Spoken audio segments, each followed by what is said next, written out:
नमस्कार मंडळी. तुम्ही पाहताय जनसंवाद. सध्या राज्यात महापालिकांच्या निवडणुकांचा बिगुल वाजलाय. मुंबई, पुणे, ठाणे, नाशिक, पिंपरी चिंचवड, छत्रपती संभाजीनगर अशा महापालिकांकडे राज्याचं लक्ष लागलंय. पण MMR रिजनमध्ये नवी मुंबई महापालिकेचे निवडणूकही लक्षवेधी ठरणार आहे. भारतातलं सुनियोजित शहर असलेल्या नवी मुंबईने गेल्या 30-32 वर्षात अनेक सामाजिक आणि राजकीय स्थित्यांतरं अनुभवली आहेत. मुंबईचं प्रतिरूप म्हणून हे नवं शहर वसवण्याची संकल्पना यशस्वी तर झाली, पण तिथं अनेक वर्ष भूमिपुत्र असलेल्या शेतकऱ्यांच्या हक्कासाठी लढा सुरू राहिला. नवं शहर म्हणून इथं पायाभूत सुविधांचा मोठ्या प्रमाणात विकास झाला. पण औद्योगिकीकरण, स्थलांतरामुळे होणारं अनियंत्रित नागरीकरण होत गेलं आणि या सुविधांची सुरुवातीची चमक उतरू लागली.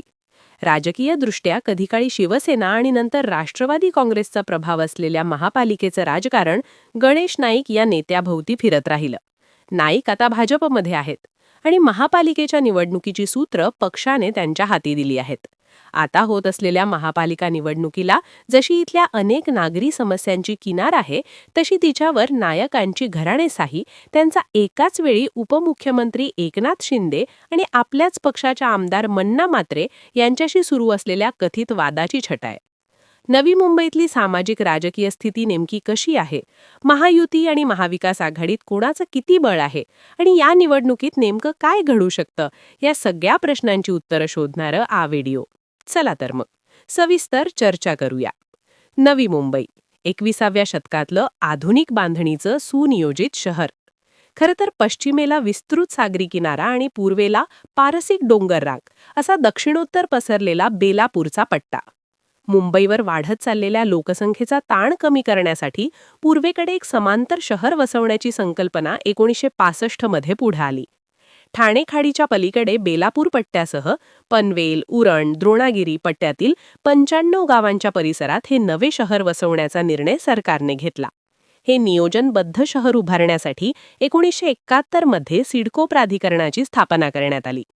सिडकोने या भागात नियोजनबद्ध पद्धतीनं CBD बेलापूर, वाशी, नेरूळ, ऐरोली, घणसोली, खारघर, कोपरखैरणी, सानपाडा अशी 19 छोटी निवासी शहरं टप्प्याटप्प्यानं विकसित केली. त्यानंतर तिथल्या नागरिकांना आवश्यक सोयीसुविधा अविरत पुरवण्यासाठी 1 जानेवारी 1992ला 45 गावांच्या ग्रामपंचायतींचा समावेश करून नवी मुंबई महापालिकेची स्थापना करण्यात आली. ग्रामपंचायतीतून थेट महापालिकेत रूपांतरित झालेलं नवी मुंबई हे देशातलं एकमेव उदाहरण असावं. सुनियोजित पद्धतीनं विकसित करण्यात आलेल्या या शहरामध्ये मुंबईतून मोठ्या प्रमाणात स्थलांतर झालं. त्यातही नोकरी आणि व्यवसायाच्या निमित्ताने इथे आलेल्यांमध्ये मध्यमवर्गीय आणि उच्च मध्यमवर्गीयांचं प्रमाण अधिक होतं. पुढे मराठी लोकांसोबतच या भागात गुजराती आणि उत्तर भारतीय लोकही वास्तव्याला आले. पण कोळी, आगरी, भंडारी, कुणबी असे पारंपरिक मच्छीमार आणि शेतकरी बांधव हे खऱ्या अर्थानं इथले भूमिपुत्र. नवी मुंबई शहर उभं राहण्याआधी या भागात मोठ्या प्रमाणात शेती केली जायची. शिवाय मासेमारी हे सुद्धा इथल्या लोकांचं उदरनिर्वाहाचं साधन होतं. हे शहर वसवताना या भूमिपुत्रांना दिला गेलेला जमिनीचा मोबदला आणि त्यांच्या इतर हक्कांसाठी दिबा पाटील यांनी पुढे अनेक वर्ष संघर्ष केला. नवी मुंबईमध्ये उभ्या राहणाऱ्या नव्या विमानतळाला दिबांचं नाव देण्यासाठीही अनेक वर्ष इथल्या भूमिपुत्रांनी लढा दिला. अलीकडेच केंद्र सरकारने लोकनेते दिबा पाटील नवी मुंबई आंतरराष्ट्रीय विमानतळ असं नाव देण्याचा निर्णय घेतला आणि या लढ्याला अखेर यश आलं.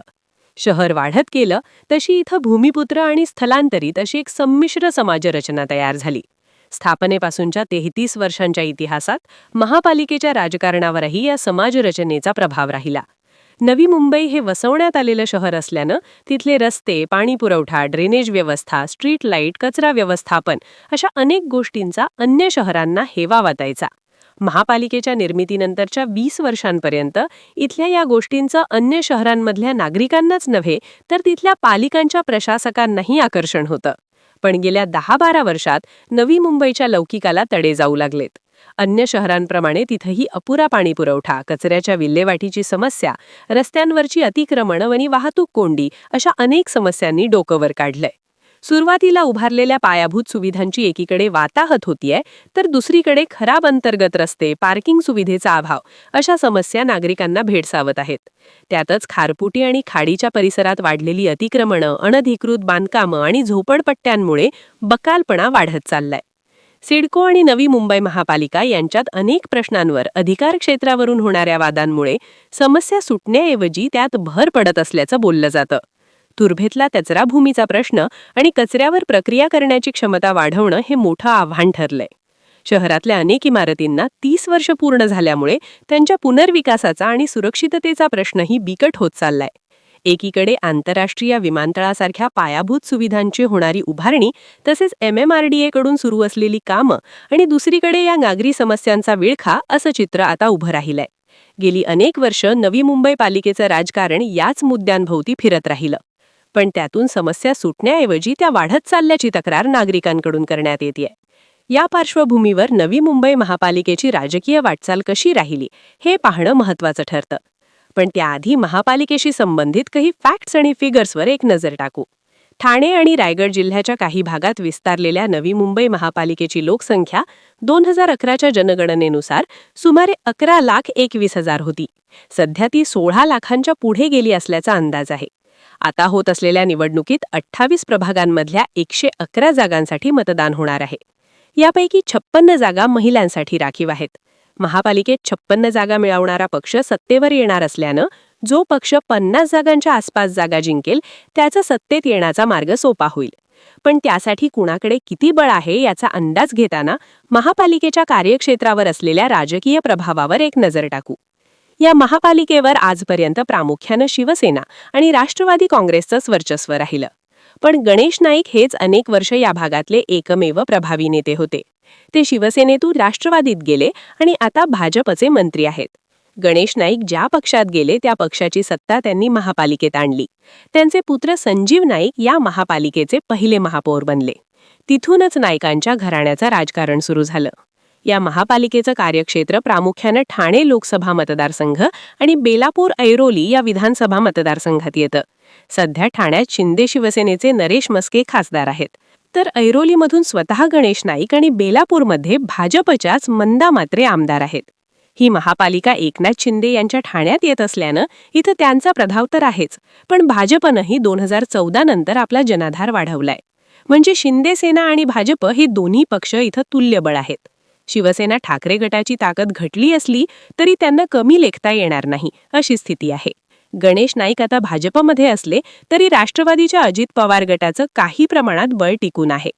अशा स्थितीत नवी मुंबई महापालिकेत या निवडणुकीत काय होऊ शकतं हे पाहण्याआधी गेल्या 10 वर्षांमधल्या राजकीय बळाची माहिती घेऊ. 2015 मध्ये राष्ट्रवादी काँग्रेसला 52 तर काँग्रेसला 10 जागा मिळाल्या होत्या. शिवसेनेचे 37 आणि भाजपचे 7 नगरसेवक निवडून आले होते. त्यानंतर राष्ट्रवादी काँग्रेसचे सगळे नगरसेवक घेऊन गणेश नाईक भाजपमध्ये गेले. त्यानंतर राज्यभरातच शिवसेना आणि राष्ट्रवादी काँग्रेस या पक्षांमध्ये फूट पडली. शिवसेनेच्या ठाकरे गटातले काही नगरसेवकही शिंदे गटात गेले. परिणामी सगळ्याच पक्षांचं 2015 मधलं बलाबल बदललंय. सध्याच्या स्थितीत भाजप व शिवसेना भक्कम स्थितीत असल्याचं दिसत असलं तरी गणेश नाईक आणि एकनाथ शिंदेंच्यातल्या वैमनस्याची जोरदार चर्चा सुरू आहे. त्यामुळे त्या दोघांची दिलजामई होते का यावरच नवी मुंबई महापालिका निवडणुकीत महायुतीचं यशापयश अवलंबून असेल. त्यातच दोन्ही पक्षांमध्ये इच्छुकांचं प्रमाण खूप जास्त आहे. महायुती म्हणून निवडणूक लढवल्यास अनेकांना उमेदवारी मिळणार नाही, म्हणून दोन्ही बाजूंनी स्वतंत्र लढण्याचा आग्रहही धरला जातोय. गणेश नाईकांच्या नेतृत्वाखालीच भाजप ही निवडणूक लढवणार हे स्पष्ट आहे. पक्षाने त्या दृष्टीने संघटनात्मक तयारी सुरू केली आहे. इच्छुक उमेदवारांच्या मुलाखतीही घेण्यात आल्या आहेत. सध्या भाजपकडे 61 तर शिंदे सेनेकडे 48 माजी नगरसेवक आहेत. पण या दोन पक्षांमध्ये कल्याण डोंबिवलीप्रमाणे 50-50 जागा लढवण्याचा फॉर्म्युला निश्चित झाला तर तिथं भाजपला फटका बसू शकतो. म्हणजे जागा वाटपात भाजपच्या वाट्याला 61च्या ऐवजी 56 जागा येतील आणि शिंदेंच्या शिवसेनेच्या जागा 48 वरून वाढून 55 किंवा 56 होतील. उमेदवारी न मिळाल्यास दोन्ही बाजूंचे अनेक इच्छुक अपक्ष लढण्याची शक्यता आहे. म्हणजे एका अर्थाने इथे एकनाथ शिंदे आणि गणेश नाईक यांच्यात व्यक्तिगत पातळीवर जसा तिढा आहे तसा तिढा युती म्हणून जागा वाटपाच्या बाबतीतही निर्माण होण्याची चिन्ह आहेत. दुसरीकडे मुंबईप्रमाणेच नवी मुंबईतही महाविकास आघाडीला मनसेची साथ मिळाली तर विरोधी आघाडी मजबूत होण्याची चिन्ह आहेत. या भागातल्या भूमिपुत्रांमध्ये आजही ठाकरेंच्या शिवसेनेला मांडणाऱ्यांचं प्रमाण अधिक आहे. त्याचा फायदा महाविकास आघाडीला होऊ शकतो. त्यामुळे महायुती आणि मळवळ्यामधले पक्ष एकत्र येऊन निवडणूक लढवतात, स्वबळावर लढतात की मैत्रीपूर्ण लढते देतात, यावर बऱ्याच गोष्टी अवलंबून असतील. कारण तिथे उपमुख्यमंत्री एकनाथ शिंदे आणि वनमंत्री असलेल्या गणेश नाईकांमध्ये जसा संघर्ष आहे, तसा तो नाईक आणि मन्ना मात्रे यांच्यातही आहे. मात्रे यांनी अगदी परवापर्यंत नाईकांच्या घराणेशाहीच्या विरोधात आक्रमक पवित्रा घेतला होता. मात्र त्याच वेळी आपल्या मुलाला किंवा सुनेला तिकीट द्यावं ही लोकांचीच मागणी असल्याचं त्या सांगत होत्या. पक्षश्रेष्ठींच्या दबावामुळे मन्ना मात्रे आता गणेश नाईकांची जुळवून घेण्याची भाषा करत असल्या तरी त्यांचं ते हे सख्य किती काळ टिकतं यावर पुढच्या काळातल्या बऱ्याच गोष्टी अवलंबून असतील. एकूणच एकनाथ शिंदे विरुद्ध गणेश नाईक विरुद्ध मन्ना मात्रे हा तिढा सुटतो की तो भाजप व शिवसेना युतीच्या परफॉर्मन्सवर परिणाम करतो, हे पाहणं महत्त्वाचं ठरणार आहे. त्यातच विरोधी महाविकास आघाडी इथं कशी मोर्चा बांधणी करते यावरही भाजप व शिंदेसेनेचं यश ठरणार आहे. या सगळ्याविषयी तुम्हाला काय वाटतं? एकनाथ शिंदे आणि गणेश नाईकांमधला वाद मिटेल का आणि नवी मुंबई महापालिकेत कुणाचं पारडं जड राहील? तुमच्या प्रतिक्रिया आम्हाला कमेंट करून नक्की सांगा. आणि अशाच राजकीय घडामोडी जाणून घेण्यासाठी आपल्या जनसंवाद या चॅनलला सबस्क्राईब करा. धन्यवाद.